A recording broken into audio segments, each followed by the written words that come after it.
All right, good afternoon, guys, or I guess you could say evening. Good evening on the East Coast. Good afternoon, late afternoon on the West Coast. I'm your host, Brandon Troy, host and co-creator of Movers and Shakers Unlimited, and thanks for joining us tonight for this edition of the show. As you all know, we do have the Spooky Movie International Horror Film Festival that will be kicking off tomorrow. So be on the lookout as we will be speaking with many of the folks behind a lot of these great horror selections. And today will be the first of those episodes. So give me one moment while I introduce our guests.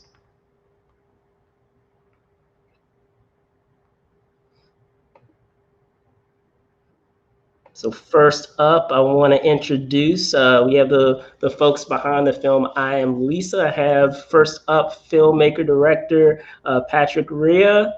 Give me one Hi. second. Oh, man, how you doing? Good. How you doing? Awesome. All right, let's get our other guests on here. Who will it be? Up next, I have screenwriter Eric Winkler. What's going on, sir? Hold on, give me 1 second. All right, go ahead.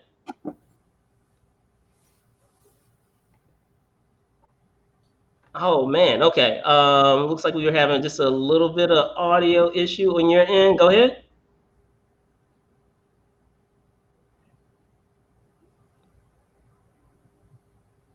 Okay, all right.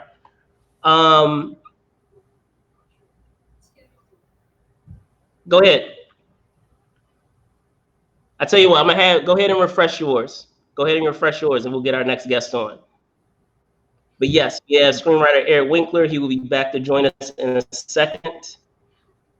And I'll bring up our very next guest. So we have star Jennifer Seward. How you doing, Jennifer?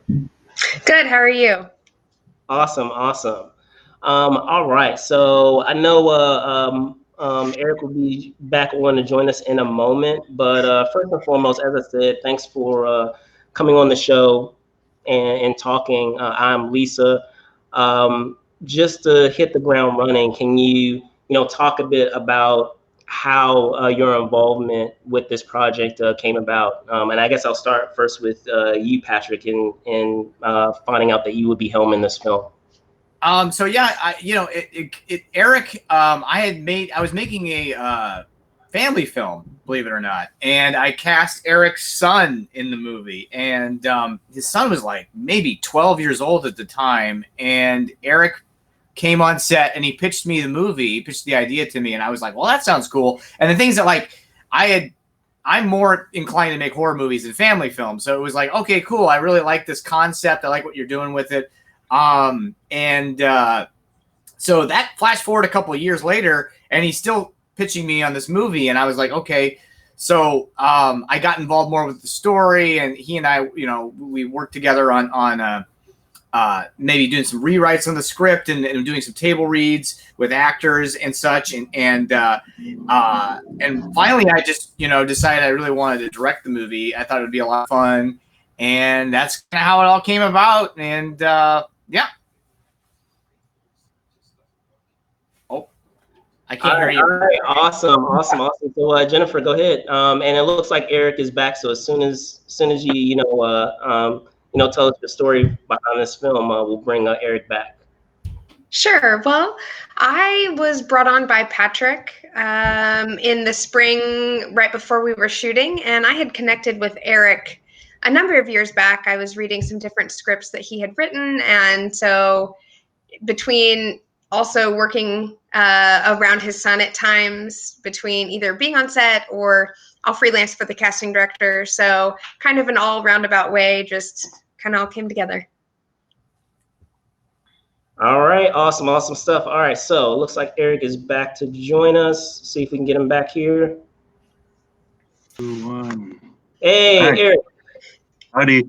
All right, so we were just talking about how each of the players here that we have joining, how they got involved with I'm Lisa. So it's perfect timing to talk about how the story came together.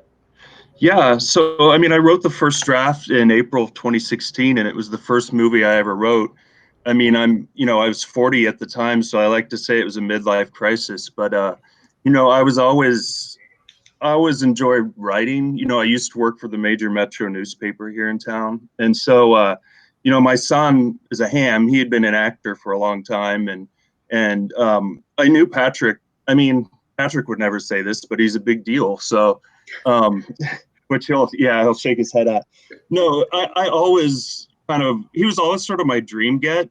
And so I'd never met him before. And Jill Six, another local director who just directed The Stylist, and which Jennifer is in, she has had a local horror screening, and they screened some of Patrick's short films.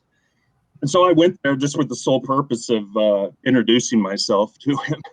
And then later my son worked with him, and Jennifer is fantastic. I've always wanted to work with her too, and want to continue to get to keep working with her. And I mean, it's been an absolutely exhilarating experience. I learned a lot writing this movie, and I want to keep making movies. So. All right, awesome.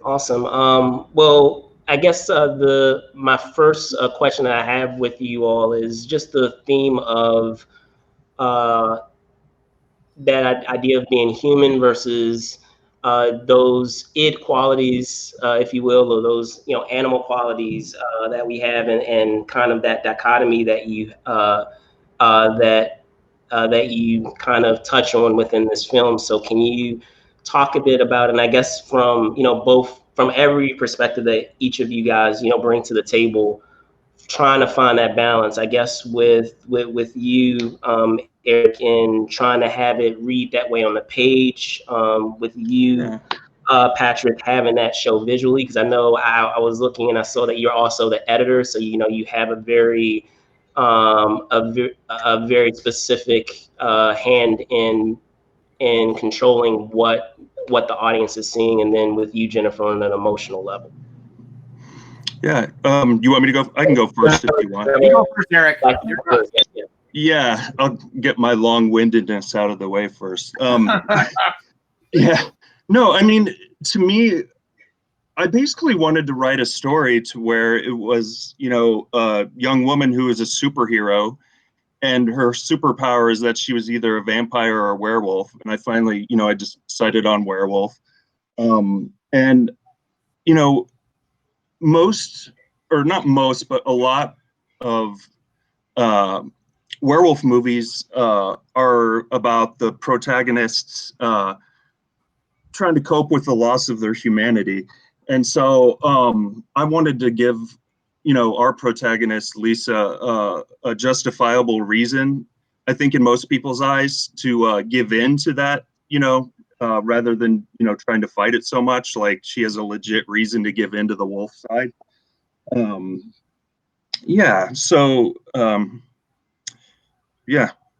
That's that's all I got on that. So. Thank you. Should I go next? I'll go next. I mean, for me, it was like, and I told Eric this very early on, that some of my favorite movies are revenge movies. And so I kept talking about, obviously RoboCop, but Darkman is one that always struck me because, again, like, he gives into this rage that he has inside of him. And, obviously he's going after the bad guys. And so the audience wants to see him get revenge. And so that was appealing to me with Eric's script. Because when I read it for the first time, I said, this could really be cool.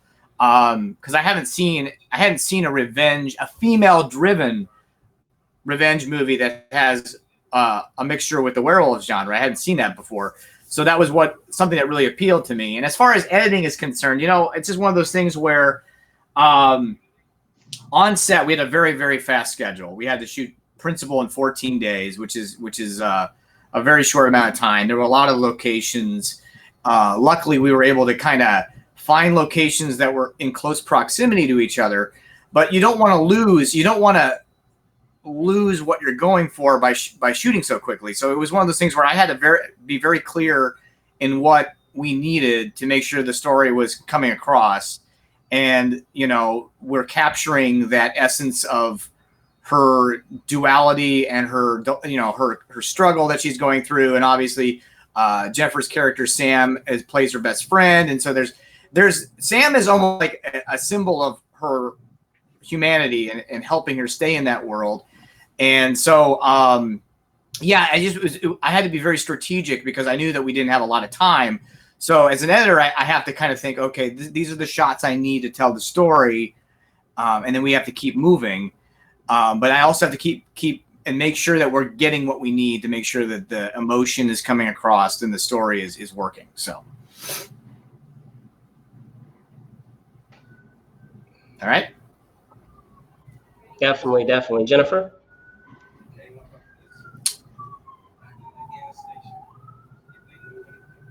Oh, Jennifer, I think you're up. Oh, we can't hear her. I was like, it says I need to mute, but I don't know. Okay.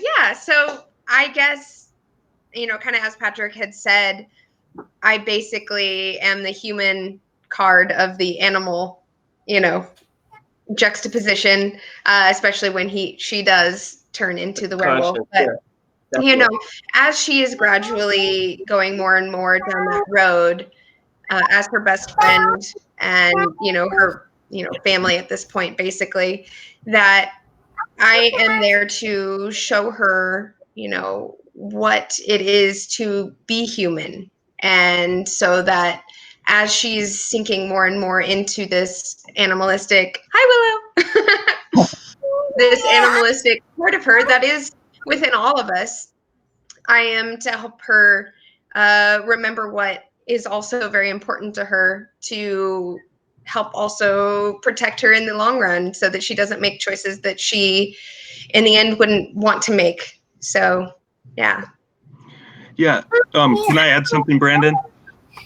Yeah, go ahead. Yeah, no, I mean, Jennifer's character is basically the moral compass of the story, and absolutely. I like that she's this like pot smoking nurse. And it's funny, I asked a nurse beforehand, I was like, are there nurses that smoke dope? And she's like, there's nurses that do a lot worse than that. So but no, I wanted to say, about werewolf movies, I really liked the ones that use the werewolfism as a metaphor, like Ginger Snaps, which is an amazing movie, sort of uses the werewolfism as a metaphor for coming of age.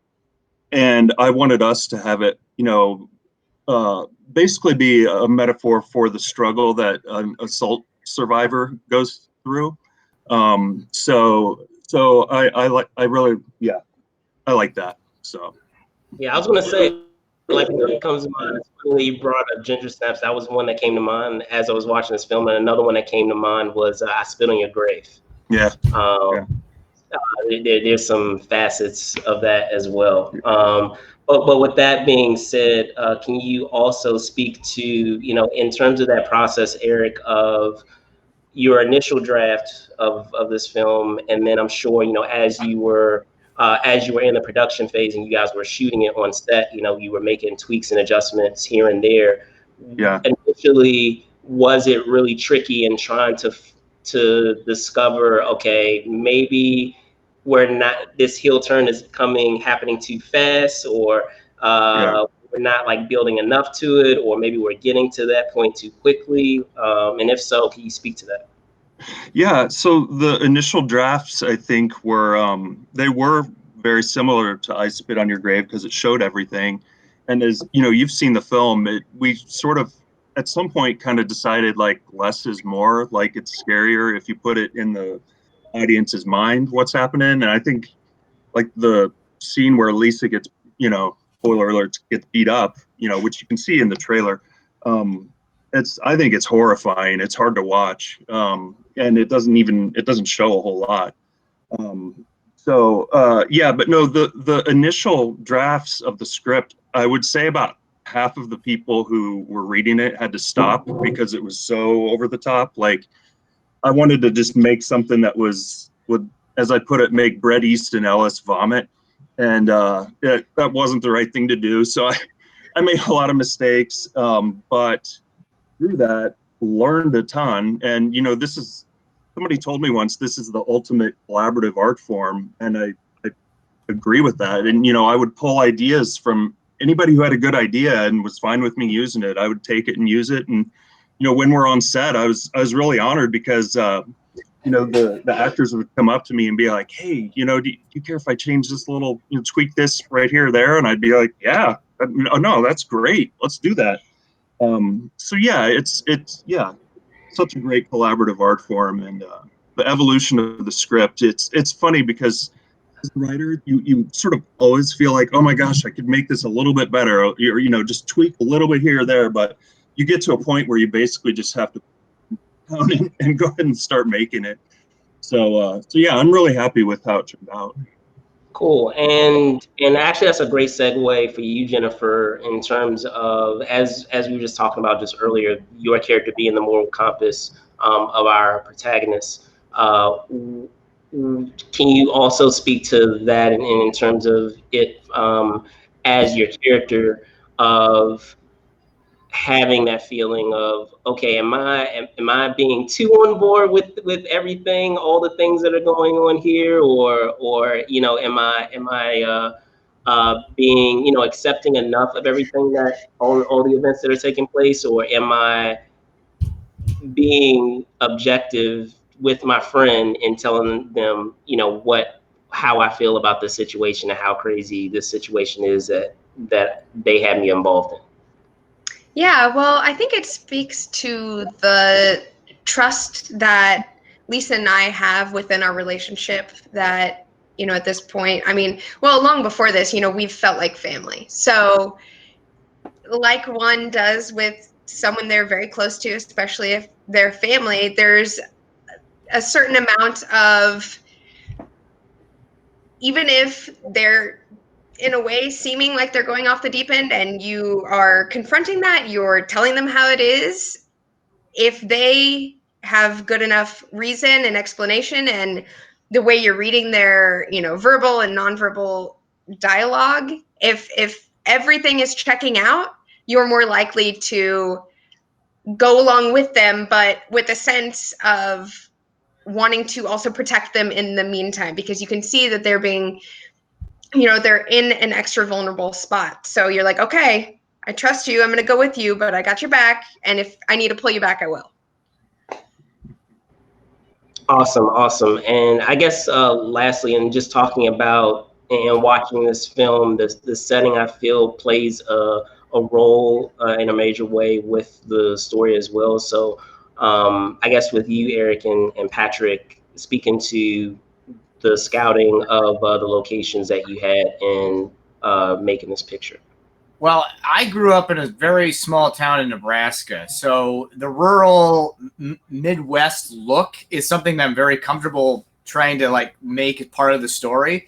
So, the challenge, we live in the Northland of Kansas City, Eric and I, so we kind of tried to find a lot of locations within the North KC area that still felt like small town, but we ended up using a couple towns like Smithville and was it Kearney, and then was it Lathrop?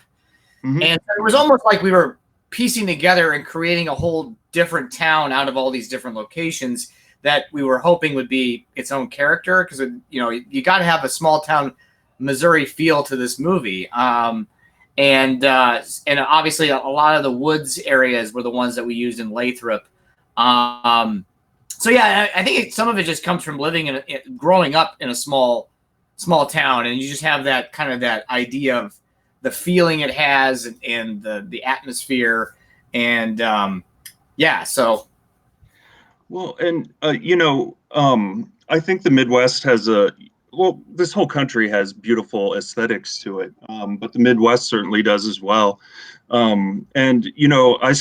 This is a little bit of a generalization, but I always sort of felt like, well, small town America can be frightening to right. People who live on the coasts, and rightfully so sometimes. So yeah, it can. I wanted to capture that and have a certain kind of grittiness to it. And it's funny, Jimmy George was my script consultant, and I know you know him, but it's funny, we showed him an early cut of the film, and that's one of the things he said is like he really believed the locations and felt like they were part of the story. And so, yeah, as Patrick said, we kind of just cobbled together certain parts of small outlying towns to, you know, make our small town. And here's a really good example.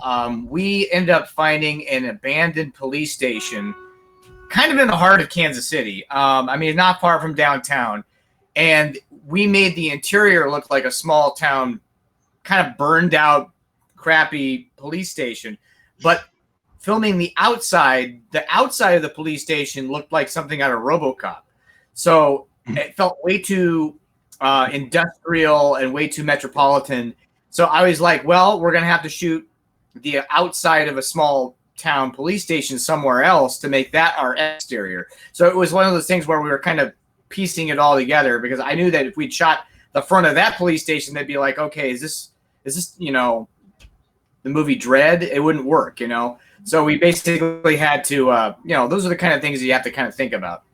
well, and I'll just add something to that. It's that was a really big police station. So yeah, we just used one little, you know, part of it. And Huge. props to our you know, art staff, because they had to work really hard just to get it to look how it looked, which is, you know, we wanted it to look kind of messed up, but yeah, it was funny. I actually had to hire security for those days, because it's probably one of the more dangerous parts in the city. And, you know, I'd hear gunshots here and there, but the security guy used to be a bail bondsman, and he was like, man, you wouldn't believe the cold-blooded killers who've walked these halls. So, but it worked great for us. It's funny, the city of Kansas City, I think, still uses it for their SWAT team, just to practice, you know, things. So yeah, so that was a fun location. Cool. Awesome, guys. Well, again, I want to thank each of you guys. Thank you so much for hopping on and talking about I Am Lisa. As I was talking about at the very top, I Am Lisa will be showing at the Spooky Movie International Horror Film Festival tomorrow. So for those of you that are checking out that festival, be sure to add it to your selection of films. Before I let you guys go, can you tell folks where they can find you? I'm on Facebook just under Patrick Rea, REA. I'm on Facebook and Instagram.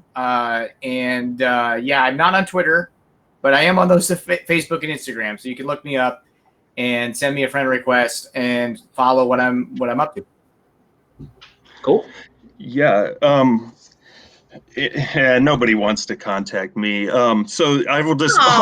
No, they do. I'll I have all of the social media, but I'll hype our movies instead, because I follow those most closely. And across all mediums, it's just at, you know, I Am Lisa Movie, all one word. So that's, yeah. And thank you everybody so much for tuning in and for watching our movie. It just means the world to us. And thank you, Brandon. So. Yeah, absolutely. It looks like you have Mike on here watching. So yeah. Yeah, that's my brother. He was an executive. Thank you, Mike. Thank you, Mike. But yeah, Jennifer, go ahead. Yeah, I am on Facebook and Instagram, so reach out, follow, whatever, all the things. So super excited about it and really excited, and thank you, Brandon. Absolutely. All right, well, there you guys have it. Again, thank you so much for watching tonight's show. You're watching us on Facebook, obviously what you're doing now, but you can also find us on Twitter at Move and Shake UNLTD. You can find us on Instagram at Move and Shakers Unlimited. You can find me, Brandon Troy ENT, on Twitter, and of course, Brandon Troy _ENT on Instagram. So again, thanks so much for watching. Be safe out there, and see you soon. Bye. Thanks. Bye, everybody. Bye, thanks.